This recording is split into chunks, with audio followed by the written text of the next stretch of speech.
நாங்கள் தமிழாக்கள் எங்களுக்கு சோறு முக்கியம்.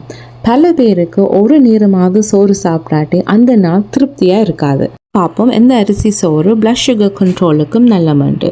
இன்றைக்கு 3 விதமான அரிசி பார்ப்போம். குத்தரிசி, புழுங்கல் அரிசி, பாஸ்மதி ரைஸ். இந்த 3ம் எங்களோட தமிழ் வீடுகளில் அடிக்கடி பாவிக்கிற அரிசி. முதல்ல குத்தரிசி பார்ப்போம். பாரம்பரியமாக நெல்லை, உடல் மற்றும் உலக்கைய குத்தி அதன் வெளிப்புற உமியை நீக்கி குத்தரிசி தயாரிப்பாங்க. அதனால தான் இதுக்கு குத்தரிசி என்று பேர் வந்தது. இந்த முறையில் அரிசி அதிகமாக பாலிஷ் செய்யாததால் அரிசியின் வெளிப்புற தவிடு அடுக்கின் ஒரு பகுதி அப்படியே இருக்கலாம். அதனால தான் இந்த அரிசியில் நார்ச்சத்து, அது ஃபைபரும் நியூட்ரியன்ஸும் கொஞ்சம் அதிகமாகவே இருக்கலாம். இதில் ஃபைபர் கொஞ்சம் கூடவே இருக்கிறபடியே இது டைஜஸ்ட் பண்ணுறது கொஞ்சம் ஸ்லோவாக இருக்கும். அதால் சில பேருக்கு பிளட் சுகர் கொஞ்சம் மெதுவாக உயர்த்த உதவலாம். அடுத்தது புழுங்கல் அரிசி பார்ப்போம்.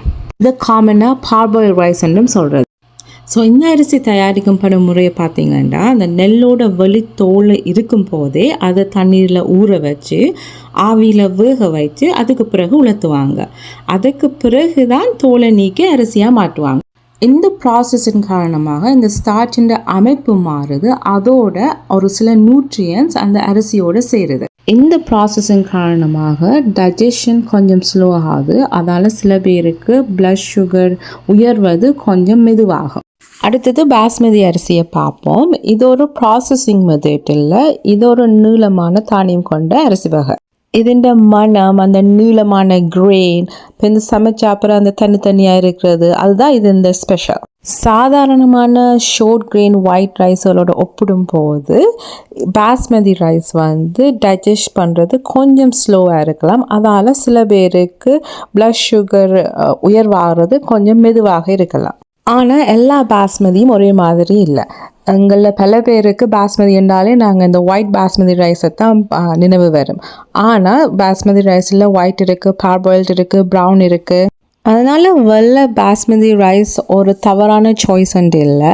சாதாரணமான ஷோர்ட் கிரெயின் ஒயிட் ரைஸோடு ஒப்பிடும் போது உங்களோட பிளட் சுகர் மெதுவாகத்தான் ஏறுது பாஸ்மதி ரைஸோடு. ஸோ அப்படின்னா பிளட் சுகர் கண்ட்ரோலுக்கு எந்த அரிசி நல்லது?